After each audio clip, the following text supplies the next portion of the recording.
Non, vous rêvez pas, c'est réel. Il a rouvert ses portes. On va bientôt pouvoir y retourner, les gars. Le Spotify Camp Nou, après 894 jours, quasiment 3 ans, a enfin rouvert ses portes.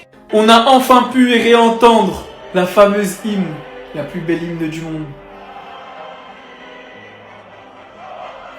Barça, Barça, Barça. On a tellement attendu ça, une réouverture du stade. Et enfin, après toutes ces belles paroles, tous ces mensonges, le Spotify Camp Nou a enfin rouvert ses portes pour une séance d'entraînement ouverte au public. Vous pouvez le voir, dans les 20 000 et quelques places, c'était bondé. On a eu droit au retour de Yohan Garcia à l'entraînement collectif. On a eu droit aux premières images de Lamine Yamal au Camp Nou, les frères, s'il vous plaît. On a également eu droit à un petit discours de Laporta qui a déclaré « Ce serait une magnifique manière d'inaugurer le Camp Nou avec un hommage à Lionel Messi et un stade plein. Je serais ravi de tenir un match hommage à Lionel Messi. » Vous voulez avoir un petit aperçu de la vue dans les tribunes? Voilà ce que ça donne. Il est magnifique et il est même pas fini. Pour comprendre, pour l'instant, le stade ne peut réouvrir qu'avec une capacité de 20 000 personnes et aucun match ne devrait se jouer avec cette capacité. Normalement, une fois que le stade aura une capacité de 47 000 personnes, on pourrait y retourner. Avant de retourner à la phase 3, où il y aura à peu près 70 000 personnes, si je dis pas de bêtises. De belles images qui font chaud au cœur. Très sincèrement, j'ai qu'une hâte, c'est de pouvoir aller les voir dans ce stade. En espérant que Laporta fera la bonne décision et ramènera la grade à animation là-bas. Ça arrive les frères. J'espère qu'en deuxième partie de saison, on aura la chance d'aller voir des matchs au Camp Nou. Malgré les mensonges, malgré les retards, malgré la situation, malgré le gros pari qu'il a pris, qu'a rénové ce Camp Nou malgré la situation du club, les gars, pour ceux qui l'ont vécu lors de la destruction, c'était un pari. Bon, au final, les gars, il y est arrivé et il peut que être heureux et fier car il va construire le plus grand stade d'Europe. On commence, hein. Dans 1 an, le stade sera fini, il manquera que le toit. C'est un rêve des supporters, j'ai eu quelques larmes. Au vu de comment son projet a été critiqué, c'est normal. Les élections présidentielles auront lieu entre le 15 mars et le 15 juin 2026. Je n'ai aucune intention de les avancer et que le meilleur gagne. J'adorerais inaugurer le Camp Nou devant 105 000 spectateurs avec un hommage à Léo Messi. On sait que c'est parce que Messi il est contre toi. Tu le veux dans ta poche, moi je t'ai cramé là pour toi. Nous avons déjà entamé des contacts avec l'UEFA pour essayer de revenir au Spotify Camp Nou avant la fin de la Ligue. Nous travaillons à disputer le premier match officiel dès que nous aurons reçu l'autorisation 1B. Normalement au retour de la trêve, max décembre. Et la déclaration la plus intéressante, nous voulons une tribune avec des jeunes, nous ne fermons les portes à personne. Cela sera organisé par le club. Nous ne voulons pas de confrontation avec qui que ce soit. Il y a 15 000 places sur la liste d'attente et c'est peut-être la façon pour les jeunes de 18 à 25 ans d'avoir une place. On aura enfin de l'animation dans notre stade. Depuis que les racailles se sont fait ban, il n'y a plus aucune ambiance. Et là j'espère qu'avec cette initiative de Laporta, on aura 15 000 supporters qui feront les déplacements, qui vont choquer les autres stades et qui vont surtout réveiller le Camp Nou. Sinon vous les gars, vous en pensez quoi? Ramenez-vous sur Snap, on s'ennuie.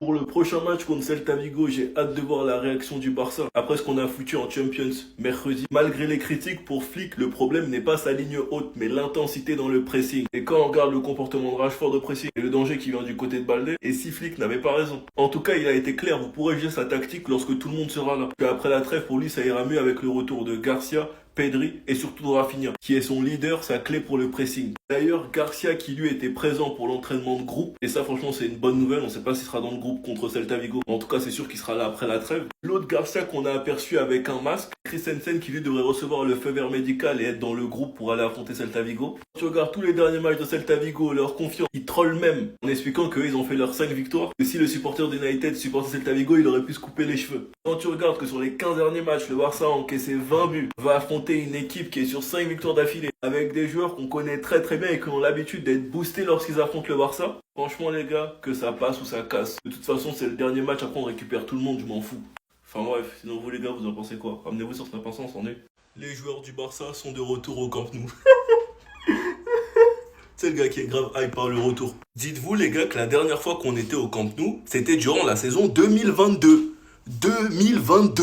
C'est la dernière fois que Xavi a célébré un titre, on avait gagné la Liga, la Supercoupe. Xavi a d'ailleurs posté sur Insta que c'est un honneur pour lui d'avoir été le dernier à marquer au Camp Nou. En tout cas, j'attends qu'une chose, c'est son retour. Dans cette nouvelle génération, dans ces jeunes, le seul qui a déjà joué au Camp Nou, les gars, c'est Lamine Yamal et il a joué que quelques minutes. Casado, il a déclaré qu'il a pas joué. Gérard Martin aussi, il a pas joué. Rashford, bizarrement, durant cette saison 2022, il y a joué et il a été buteur. Le retour du Camp Nou, qui est dans notre club? Rashford. Il y a des petits signes qui trompent pas. Fermin Lopez, Koubarsi, ils y ont pas joué encore. Je me rappelle de la saison 2022, les gars, je suis nostalgique. À l'époque où on avait encore une top défense. À l'époque où la BAC, c'était l'une des meilleures défenses du monde.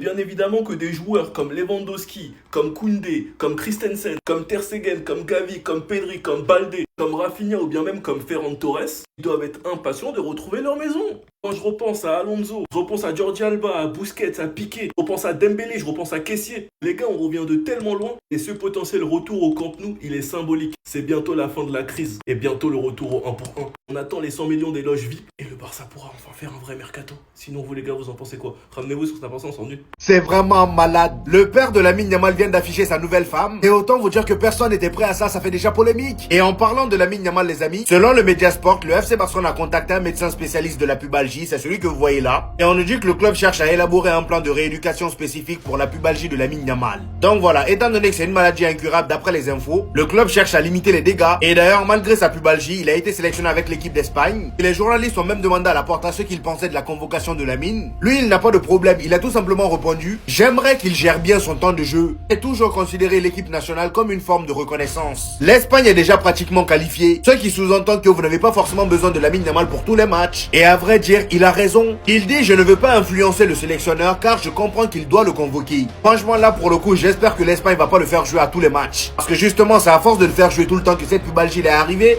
Et si vous tenez un minimum aux joueurs, laissez-le respirer un peu. On termine les amis avec le Hustle Hard 304, le père de Lamine Yamal. Et bah les amis, le frérot il s'est enfin affiché avec sa nouvelle femme. Et pour vous dire, il y en a même qui trouvent une petite ressemblance entre elle et la mère de Lamine Yamal. Et ce qui fait polémique les amis, c'est surtout l'âge de la fille. Il est dit, le père de Lamine Yamal, âgé de 35 ans, a annoncé ses fiançailles avec sa compagne de 23 ans. Donc il y a 12 ans d'écart entre les deux. Moi j'ai envie de dire, du moment où elle est adulte, c'est leur problème. Ça me concerne pas et en plus de ça là, on parle du Hustle Hard 304, ça me choque même pas. T'as vu Lamine, on vient de revenir au Camp Nou, tout le monde est content. Toi tu veux quantifier qu'il se fasse les croisés, tu lui demandes d'envoyer là-bas dans les tribunes. Le vieux il peut plus faire ça. Je pense que vous avez vu l'extérieur du stade, mais est-ce que vous avez vu l'intérieur? Il y a un mec, il a décidé de faire un room tour des toilettes. Il y a des toilettes pour adultes, il y en a pour enfants, il y a du papier. Il a même testé la qualité Il a testé la qualité du papier, ce fou. Non, plus sérieusement, entraînement aujourd'hui dans le Camp Nou. On peut voir Lamine Yamal là qui continue à traiter sa pubalgie, les mêmes exercices qu'il avait fait dans le tunnel face à Bruges. Pedri et Rafinha, ils étaient aussi présents, malheureusement pas en crampons, ils étaient aux chaussures. Ils sont quand même venus dire bonjour aux supporters, etc. On a un petit frérot, malheureusement, il a tenté l'intrusion, il a essayé de mettre des feintes, il s'est fait choper. Mais c'est bien tenté, bien tenté. Juan Garcia de retour avec le groupe, et ça fait plaisir parce que le gardien qu'on a jusqu'à maintenant, il veut pas jouer, il préfère être remplaçant. Malheureusement, j'ai bien peur qu'il y ait besoin de 2 ou 3 mois de travaux en plus puisque 3 sièges VIP ont été cassés parce que des personnes se tenaient debout dessus. Non, en vrai, plus sérieusement, j'espère c'est une vanne. J'espère c'est une vanne, c'est pas juste ils sont montés dessus, ils l'ont cassé. Sinon, comment on va faire quand va y avoir des buts de fou? Comment on va faire? Enfin bref, en tout cas, retour au Camp Nou, ça fait plaisir. Dites-moi vous en pensez en commentaire, les gars, c'est pas vous abonner, vous êtes des bons, nous, on avance. Le retour du Barça au Camp Nou. Ah, ça fait plaisir. Avec l'hymne aussi du Barça. Il y a tout le monde, Juan Garcia. Tout le monde est là, les gars. De Jong, Rashford. Là, ça fait plaisir.